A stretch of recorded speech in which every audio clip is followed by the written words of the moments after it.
Well, good afternoon, and I want to welcome you to this week's edition of the Chimney and Fireplace Success Network. And boy, have we got a treat for you today. Cheryl, what'd you think when I told you about today's guest going to be with us?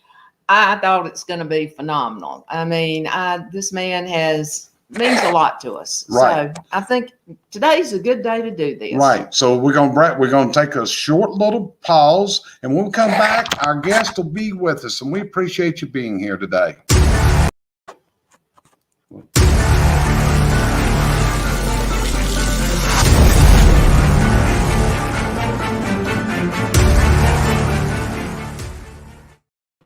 And here's our guest of the day, guys and gals. And this is somebody that I count as a friend, as a mentor, somebody I love to hear his words, even though sometimes everybody don't agree with them. Because one of the things this guy believes in is everybody deserves a point of view in this world.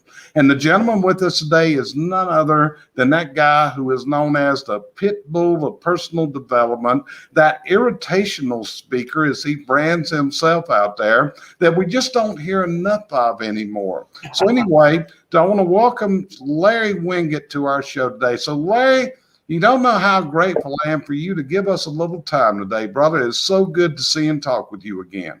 You know, Jerry, it's good to be with you. You may just go down in history as the last guy who ever interviews Larry Winget. I think I might be done. You may end it all up right here. Yeah, so everybody know he made a commitment a while back to do this interview. And it's like Larry's kind of riding off in the sunset. And I told Larry the other week, I said, Larry, everybody needs your wisdom. And he said, hey, there's enough people copying what I'm saying. They'll never run out of stuff to say. So, Cheryl, what do you think of this guy? We've been with him. We've spent time in hotel rooms and that and meeting rooms. What you thinking of this guy? Let me think. Oh, okay. Yeah, he and his lovely wife, I'm going to inject that, are two of my favorite people. I don't care if anybody else doesn't like you, Larry. I do. Well, we share that. Yeah, I've enjoyed the time that we've had together, and I really do hate to see you ride off in the sunset, as Jerry keeps saying, but I'm going to keep bugging you. Well, the thing that Larry's made his own decisions of what he wants to be and where he wants to be in life. And, and I support that fully. Like I said, spent a lot of times in meetings and UBS meetings with you, Larry, and then private calls. And sometimes, you were such an asset to both of us so much. It was just such a pleasure the time we've had to work with you over the years. But anyway, today, the reason I asked Larry on here, Larry has given some classic sound advice over the years. In fact, I use one of his cards every time I do a SWAT meeting. In fact, I did one the other day, Larry, and I shared it on social media. And that first one is just so key, I think, for business success today. And your number one rule for business success is do what you said you would do when you said you would do it and the way you said you would do it. Now, what brought that about? Because one of the things I know is you did a webinar, a podcast one day talking about a guy who you said did a great job, charged you a great price and all that, but you never use him again. So how important is this that we do what we say we're going to do? Jerry, it's the number one rule in business and life for several reasons. First of all, it's based in integrity. Just do what you said you would do when you said you would do it the way you said you were going to do it. So, and integrity is, just one of the key core values in my life, and I know in yours. And it's about being honest with the people that you're doing business with. So it's based in all the right core values. However, I believe that if you boil down every single relationship, all Cheryl wants for you to do is to do what you said you would do when you said you would do it the way you said you would do it. All you want from Cheryl is for her to do what she said she would do, when she said she would do it, the way she said she would do it. That's what kids want from their parents. That's what parents want from the kids. That's what our customers want from us. And that's really what we want from our customers. When the customer says they're going to pay you on the 15th, you expect your money. You want them to do what they said they were going to do. And I believe that we have spent most of our last several years trying to figure out how to say that and then skate by not quite doing that. In terms of performance, if I go to everybody's website, everybody says they're the best and they'll do the best and they'll be on time and it's the best quality and the best service and all that. So they make the commitment in their mission statement and on their website, and then they go, I don't have time to do that. So I'm going to skate just a little bit on that performance. And they think that doesn't hurt them. That's a loss of integrity, and it costs you forever. You gave the example of me telling a story about a guy, electrician I've done business with over 3 different houses, and liked his work, liked his pricing, liked him. The guy couldn't get here on time, could not get here on time.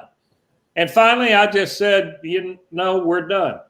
I like you. I like your pricing. I like the quality of your work. I like everything about it, but you cannot keep your word to me. And to me, that is a sign of disrespect. You can't get here on time. When you leave your house and say, Larry, I'm on the way, call me and you're on the way, it still takes you 3 hours and you live 15 minutes away. And I said, and I know a lot of people would say, yeah, but the quality of the work and the price and all that stuff and the relationship, nope.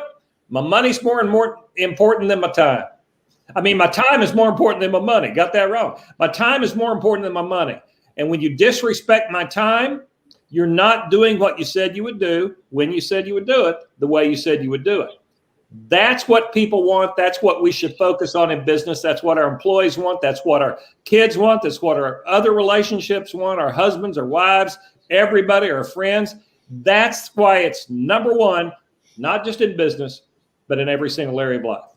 Let me ask you a question. You did a lot of public speaking in your lifetime. I have no idea how many stages you've walked on. Was there ever a stage you didn't show up at on time, Larry? Nope. Not once ever in 30 years.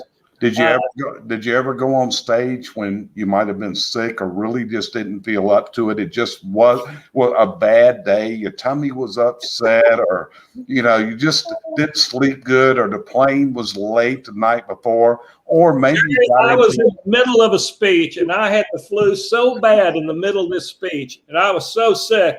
In the middle of a story, I said, hey, y'all hang on just a minute. And I ran off stage and got me a trash can and threw up in that trash can, set it down, went back out. Let's rock and roll again. They never had a speaker disappear for 30 seconds in the middle of the speech. But I made a commitment. And to me, a commitment, my dad worked for Sears Roebuck for 47 years. Now they're not Roebuck, it's just Sears. 47 years. And he didn't show up because he was motivated. He didn't show up because he had a passion for it. He didn't show up because he loved it. He showed up because he gave his word he'd do it. He made a deal with Sears when he was 17 years old. You show up for the money, I'll show up for the work. And for 47 years, every other Friday, that's what Sears did, which meant in his very simple understanding of what ethics and integrity and all those things, you do it by God because you said you would. Yep. That's all you need. You do it because by God you said you'd do it. And that level of commitment, that's what this statement is all about. We need that commitment again. I don't want anybody's excuses. Give me an excuse and we'll never do business again. I don't want to hear it. Yep. So Cheryl, you take number 2, and what's there on number 2? Because it kind of just keeps on rolling here, doesn't it? Right, roll on. Number 2, a deal is a deal. What made you say that? I know how I feel about it. How do you feel about it?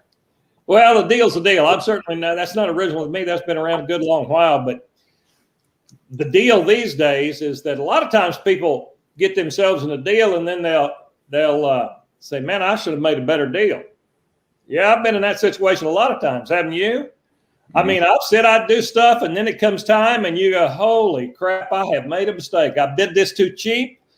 I said I'd do too much for the amount of money. I've done a lot but a deal's a deal. And you keep your word on that deal because you gave your word on that deal, sort of builds on what we've just been talking about there. But you make sure that you keep your word even when it costs you money. A deal's a deal whether it costs you money or not. A deal's a deal whether it's uncomfortable for you to do or not. A deal's a deal even if it's embarrassing for you. A deal's a deal. And that level of integrity, that's what this one's all about. It's a level of integrity that I've had to eat my words, and I've hated myself for making the deal. The key on a deal like that is don't resent the customer. You're the one that made the stupid deal. And I remind folks sometimes, have you ever had anybody come to you in the middle of a job and say, I didn't bid this right, I'm going to need to charge you more money? Yeah. I really remind them, you made this deal. You got to live with this deal. I didn't make you give me that price. You gave me that price, and you're going to live with your deal. Deal's a deal. It's an agreement. It's just like what you said a while ago about your dad working the Sears Roebuck. He was there for years and years. He made a deal. I get a paycheck. I show up on time. I do the job. So number 3 kind of just keeps on rolling. These are just such sound words of wisdom, Larry. Do the right thing every time, not the cheap thing or the easy thing, the right thing. And again, we're just rolling through with all these different tips of how to be successful. Have you ever been there where somebody wanted to not do the right thing? How did it make you feel? Well, I hold people's feet to the fire. I'm pretty tough about this stuff. I mean, I make people live up to these because that's how I was raised, that when you give your word, you're giving your word. And so I've had people tell me, Larry, you're a hard customer to get along with. No, I'm really not. I'm really easy. You know, I'm looking right here at an agreement. I remember what we talked about, and I'm going to make you do the right thing. I'm going to make you do the honest thing. I'm going to hold your feet to the fire and make sure that you hold up your end of the bargain. More of us need to be like that. See, I believe when you allow somebody to get by with something, then you have become an accessory to the crime. You're as guilty as they are. I mean, if you get bad service and you don't speak up about it, you're not helping the next guy that's about to walk in the front door. Speak up about it. Make sure people do what they said they would do. Make sure people keep their word and then understand that a deal's a deal. That's our obligation. We all have a fiduciary responsibility when we do business with people. And, you know, I don't do what I do because I love it. I don't. I do what I do because I'm darn good at it and people pay me well for it. I understand that. It is a fiduciary responsibility. I respect the people's money that they are sharing with me when they hire me or buy something from me. Because I have such a respect for their money, I'm going to do the right thing out of respect for their money. I want other people to respect my money so much that they would never think about doing anything but the right thing. But I'm clear about that.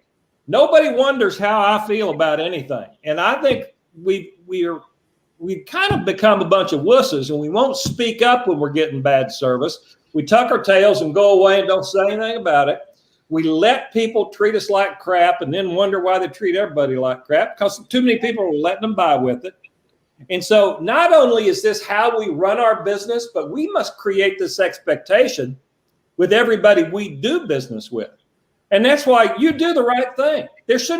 Nobody ought to even have to say that. I'm kind of mad at myself that's even on the list, because of course you do the right thing.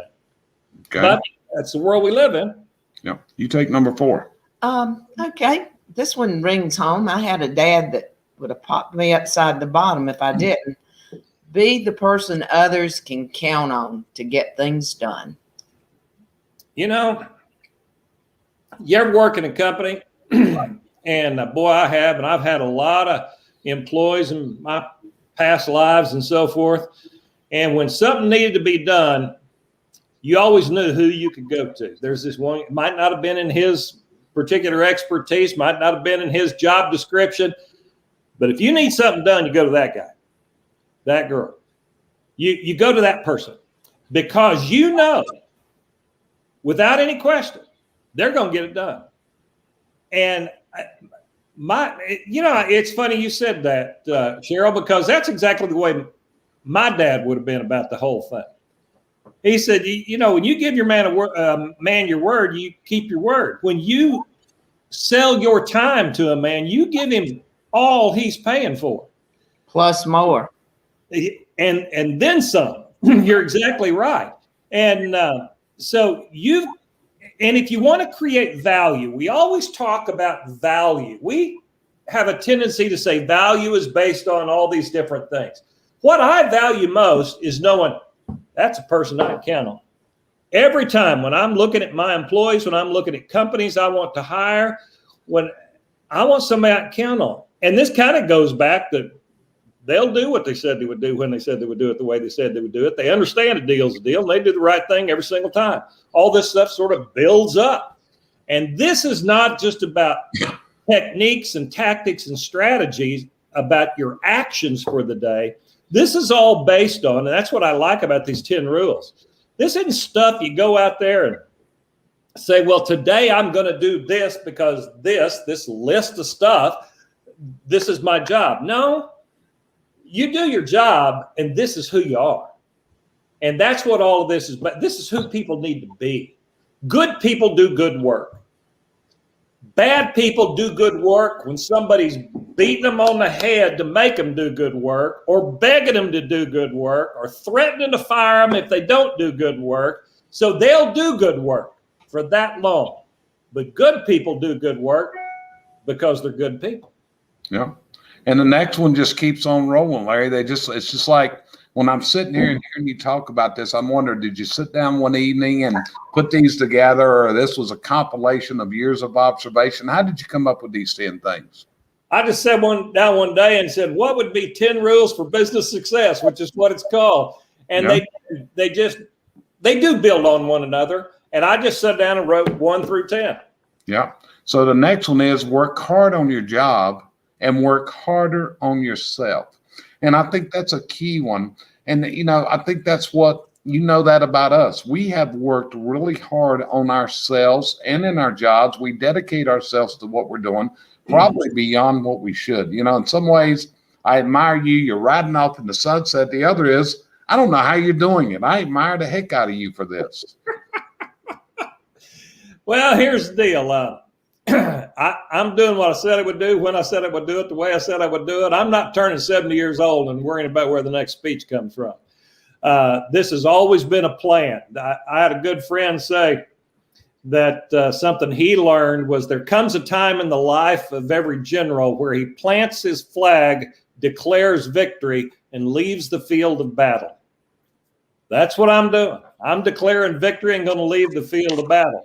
But this work hard on yourself part of this, you ought to work hard on your job. That's what you're being paid for. You're not being paid to slack. A big study years ago I talk about in my book, it's called Work for a Reason, was that people on the job have testified out of their own, when it was anonymous, that they're only really working about half the time, which means if we had 100% of our workforce working 100% of the time, we could do it all with half as many people. In fact, we did this year. Mm-hmm. A lot of companies just flat out got it all done with half as many people showing up and doing work. Yeah. And so I think, again, out of employees, we have a fiduciary responsibility, because we're being paid, to give it all you got and then some. Mm-hmm. And then the work harder on yourself stuff. I had a telecommunications company, and all my folks knew how to sell telephone systems, knew how to install telephone systems. We knew about telephone systems. But I started having weekly meetings, and at the time I bought a Zig Ziglar course, and where it came with the videotape and the workbooks and all this, and it all had to do with making people better people. Because I really do believe, and I had somebody not long ago push back on this with me, that about my statement, good people do good work. And I really do believe that. And I think anything we can do to help people grow as people, teach them teach a guy how to set goals and achieve goals. Will he show up for his appointments on time and get through the work faster? Of course he will. But the principle is, how do you set goals and achieve goals? How do you plan your life? How do you handle your finances? If you've got an employee and she's doing pretty good and her finances go to crap, her work will suffer. Teach people how to handle their finances. Teach them how to get along. Teach them how to be better parents. Teach people how to be better people, and you'll get better work from them. Every leader, every employee ought to understand that. And here's where this one, work hard on your job and work hard on yourself. This is where we're going to see it the next year. Jerry, you are in an industry you're in an industry like most blue collar industries out there, service-based industries, did pretty good last year. Did excellent last year. Did pretty good last year. Well, that ain't going to last forever. What goes up must come down. That's a law of physics that cannot be denied. And here's what they're going to have to, at some point, step back and look at their business and say, was I really good to get all that business, or was I just lucky? And a bunch of people were making a lot of money, and they're not good at what they do. They were lucky because the market, coronavirus, people were staying home, wanting to work on their chimneys and their landscaping and their put in a new air conditioner and all that stuff. And so this goes back to, you got to make sure that you're good so you can't rely on being lucky. Yeah. And, it's kind of like last week, Larry. This was Monday a week ago. We had no idea what we were getting ready to go through here right now with, I call it the great gas pump crisis of 2021, because a week ago had no idea that we were going to be in this shortage right now. In fact, this morning, it's like 9 out of 10 gas stations have no gas here. Nobody had it. And that's what I feel this economy is going to do if people don't open their eyes. So I'm dead with you on that. Cheryl, let's go to number 6. You did number 6. Okay. Never tolerate poor performance in yourself or others. And I've got to say, for me, I'm probably harder on myself than others. Well, I'm pretty hard on both. Here's the deal. I believe what you tolerate, you endorse. What you put up with, you condone.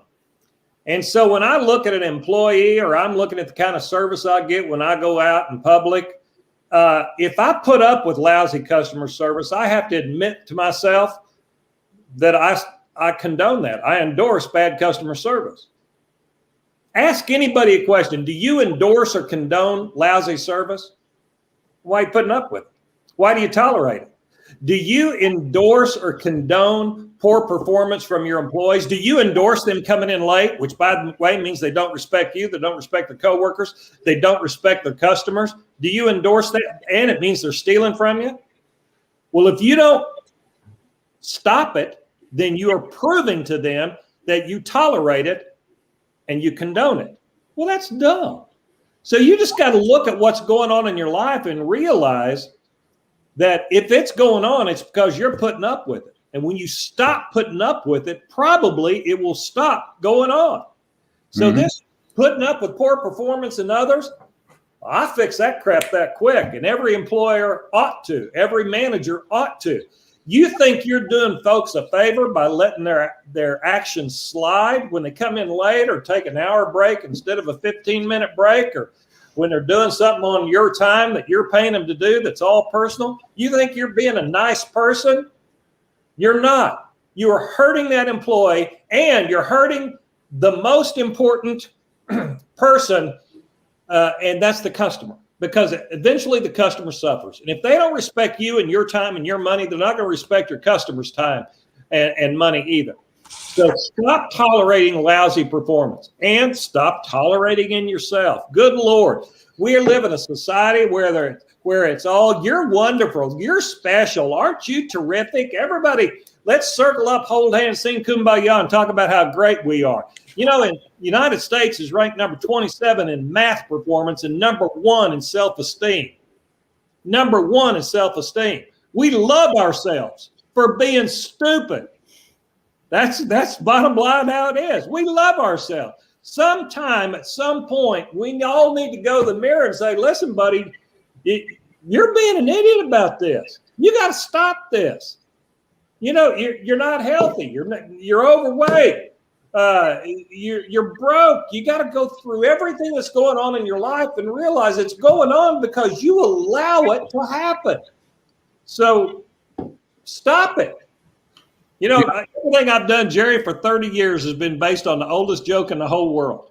I mean, every book I've written, all of this stuff. Everybody knows the joke. Guy goes into the doctor and says, hey, doctor, it hurts when I do this. And the doctor says, don't do that. That's all I got to teach people.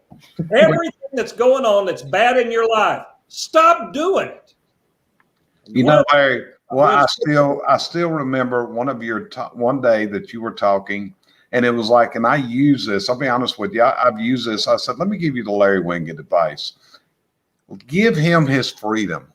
Give him his freedom to go get another job. Undoubtedly, he's miserable working for you. So grant him his freedom to go find something to make him happy, because you're both miserable. So grant him his freedom and go with it. Okay. So Cheryl, what about number 7? Focus on accomplishments, not activity. You know, almost everybody that's listening to this, I bet you right now, has a to-do list. Dumbest concept in the whole world. To-do list. Everybody needs to throw away your to-do list and get you a to-get-done list. Focus on accomplishment. We got way too many people that measure their own performance by look how busy I am. I got this going on and this going on and this going on and this going. Well, what are you getting done? Not a damn thing. It doesn't matter what you do. It matters what you get done. I have. Drive around with dirty clothes in the back seat of your car because you just can't make it 2 blocks away to the dry cleaners. Some days, if you say, listen, someday, if you say, I don't know what else gets done today, and we've all done this, I got to get to the damn dry cleaners. I got to. And if you get that done, you got the right thing done for that day. Now, the dry cleaners is just an example, but we all got stuff that we'll just put it over here on the back burner, or we'll wait, or we'll just mess with it for a little while. I believe the right time to do anything is right now. Right now. I can get more done by breakfast than most people can all day long because I don't put anything off, ever. I just get it done because I want all my stuff to be done and over with so I can go relax and have a bourbon and smoke a cigar. I want my stuff done. So I do focus on what am I getting done. And here's the other thing. About half of what we think we ought to be doing, I doesn't need to be done at all. You really, know, be done at all. When you start talking about laundry, you know what came to my mind when you were talking about clothes and needing to get the laundry? I still remember a time that you went on the stage and you were at a hotel and you had turned your laundry in the hotel and they had ironed your jeans so hard that you said you couldn't hardly get your legs in them that day. That just comes to mind of all the things you go through and remember there. So you're dead on it. So again, here's the next one. Work faster, smarter, and harder. So how do people do that, Larry? They're so overwhelmed. I mean, it's just life is overwhelming us, Larry. You know, when I was a kid and I grew up, well, I won't say I was dirt poor, but we were dusty. And I had one goal. I wasn't going to be broke. And I was tired of being broke. And I did grow up a poor kid. And the only thing I had going for me, I didn't have any special skills, but the only thing I had going for me, I knew I could work harder than anybody else. I could work faster than anybody else. And my daddy would always say, and he just worked for Sears in the warehouse, but he would always say, is there a smarter way for you to do that, Larry? And that was my focus. I knew I could outwork you. I could work faster and get more done. And I'd try to find a better way to do it. What if we all just did that every single day? Mm-hmm. Jerry, I've done more than one of these with you. Yes. Have you improved how you do these? Yes, sir. Change methods, change processes, everything. Change technology, had to learn stuff. You had to get better in order to do that. Right. So you said, in order to compete in the marketplace, I got to get better at what I do. I've got to work harder at what I do. I got to be faster than I used to be so I can get more done. I got to work smarter. Yep. Anybody in any market, I don't care what you do, if you focus on faster, smarter, and harder, you'd be a whole lot better off. Is that the story of Amazon and Sears Roebuck, or Sears as it is today? And Apple and everybody else. Okay, that's what I mean. That's what comes. People are just used to things going along and they're not reinventing themselves. I remember first time I ever sat in a room with you, and we had a guy there and he was talking about reinvention, and you came over and tapped me on the shoulder and said, you better listen to exactly what he said, because reinvention's what you're into. And that's what it is. It goes on every single day. So Cheryl, you take number 9. And as an employer, number 9 is a heavy one for me. Remember what you are paid for to do. Work. You aren't paid to play, socialize, or take care of personal matters. Just work. Yeah, you're not paid to be happy on the job. You're not paid to love your job. You're not paid to get along with everybody. You're paid to work. I think we all ought to be reminded, in any company that's hiring people and doesn't say, this is your job, here's your job description. It's how you will be measured. It's how you'll know you're doing well. It's how I'll know you're doing well. This is what you're supposed to do every single day. And I can come to you at the end of the day and say, did you do those things or not? Well, no, I got involved over here. No, this is what you were hired to do. These are the things right here. Now, did you do them or not? If you didn't do them, we got to have a talk about that. And that goes back to the poor performance and all that sort of stuff. But we allow people and we allow ourselves, but out of a lack of clarity about what we're hired to do. We think we're hired to do all this other stuff. And really, when our employer hired us, there was a job to be done. And that's what we are paid to do. And that's what we need to focus on. Is the job being done? I'm not paid to talk. I had a bunch of guys over here the other day, and they were putting in an air conditioner. And they were doing good. I like these guys, and I put in another air conditioner for me a couple of years ago. And I walked out there, and they're all just kind of standing around on their phone like this. And I said, I thought you came here to put it in, air conditioner in. Well, yeah, but, I had a call come in.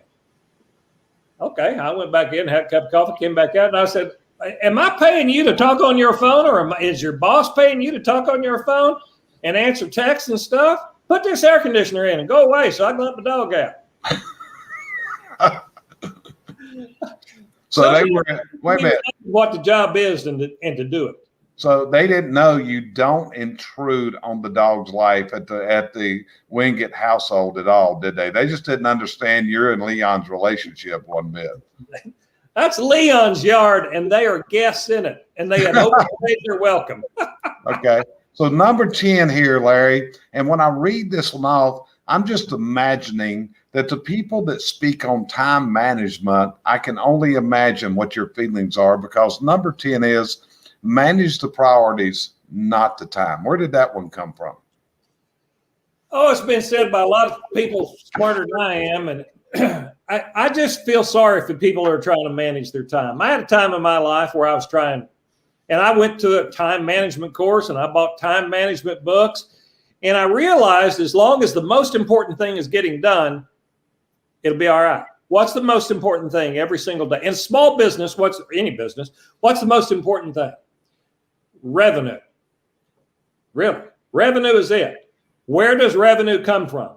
Customers. What does that mean? Selling new customers and taking care of the customers I already got. So if revenue is the most important thing, and that's my priority, I figure out how you get more revenue, and that's where you spend your time. Period. And so I look at income producing things, and small businesses, boy, they can get off track on this. And I work with a lot of speakers, and I say, well, how many people did you talk to today? Well, I didn't talk to any meeting planners today to hire me as a speaker. I was working on my website. Your website's not making you any money. Get out there and talk to customers. If the priority, and it is for all of us, is revenue, to be profitable, that's the only reason we have a business, is to be profitable and make revenue, then how does that get to us? Through customers. Through sales and taking care of people we got. That's it. That's my priority. I don't let much else get in my way. Everything else can be done after that's done. And yet we spend a lot of time trying to manage processes when we ought to be trying to figure out what's the most important thing and just doing it. It's like Stress management. Why do you want to learn how to manage something you don't want? That's like fixing an old car up that you really don't want around, right? Yeah, it doesn't make any sense. Yeah. So if everybody had clarity around what the most important thing was in their business, and then today, and then this hour, and right this minute, this is what I'm going to focus on. If we had clarity around that and a clear priority, then we wouldn't have to worry about managing our time. Yeah. So that's been 10 things that Larry Winget has written. And I'm going to read over something else here, Larry, which is the 10 things that will never fail you that you wrote. Number 1 is honesty. Number 2 is integrity. Number 3, hard work. Number 4, being nice. And, you know, a lot of people may not believe this, but Larry, deep down inside, you're really a nice guy. Okay. I know this, even though I would hope so. See, a lot of people say, oh, Larry Winget, he ain't ornery. He's just telling his point of view. Being excellent at what you do, exceeding expectations, spending less than you earn, saving as much as you possibly can, being charitable with your time, talents, and money, and your sense of humor. Those are 10 things Larry Winget says will never fail you. Are those tickets for success, Larry? You know, I actually like that list better than the other list. Yeah, I know you did. I really do. The 10 things that'll never fail you. I'm a big picture kind of guy. Again, help people be good people. You're a good person if you're honest and have integrity and you work hard and you're nice.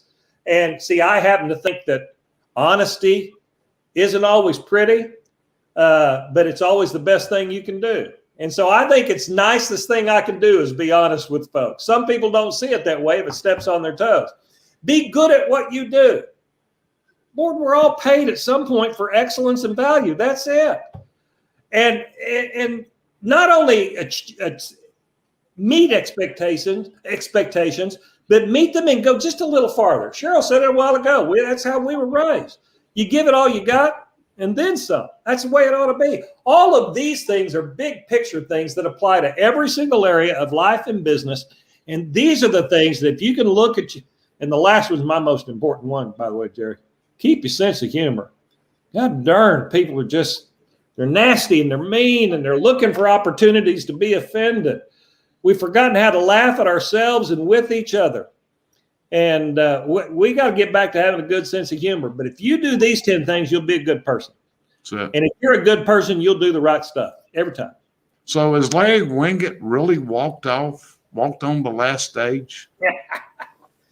No, I've got a year's worth of contracts that I have to fulfill, some speeches, and I got another year of coaching, but it'll look a whole lot different than my coaching from the past. I'm not doing any more one-on-one coaching, and I'm turning down all keynotes past the end of this year that I don't have under contract, not taking any new business. And I am planting my flag and declaring victory. I'm going to have some fun. I didn't work my whole life to make money, to spend it traveling to give a speech to the Iowa independent insurance agents. Let them hire somebody else. Like I said to you the other day, there's a chance that somebody else has already stolen most of my stuff anyway and is using it. So, okay. Well, if I'm the last person that ever interviews you like this, Larry, I'm going to take it as a really high honor to be able to. What do you think? Me too. And I appreciate it more than you can imagine. Yeah. So, well, Larry, y'all, you know, I've known you guys a couple of years and several years, and we've been through a lot back and forth. And man, I've seen you guys grow as a business, as people. And I love you guys, and you all work hard. You do this stuff. You do. Yeah. Thank you. And Larry, that means a lot coming from you because I know you don't BS. Okay. So that, you ain't going to make me, you ain't going to say nothing to make nobody feel good. You're going to express your point of view. So, brother, I want to thank you from the bottom of my heart for spending a little time with us today, just to be able to see and have a conversation. Because to be honest with you, I miss those times whenever, hey, I could still remember that place out in Phoenix and had the best break room of any hotel I ever been in with that little snack room up the road there and all that kind of stuff. So here's my wish for you and Rosemary. Seriously, I hope that you guys have a lot of happiness because you're two people that we love and we respect from the bottom of our hearts, Larry. I appreciate that, Jerry. I'd like to say I look forward to the time we can sit down and have dinner again. Yeah. Me too. Me too. We'll make it happen. Okay, brother. Well, All listen. right, we'll see you. Okay, we appreciate everybody joining us today here on the Chimney and Fireplace Success Network with my friend Larry Winget. And tune us in every week. We try to give you value every single week. Talk to you later. And Larry is gone.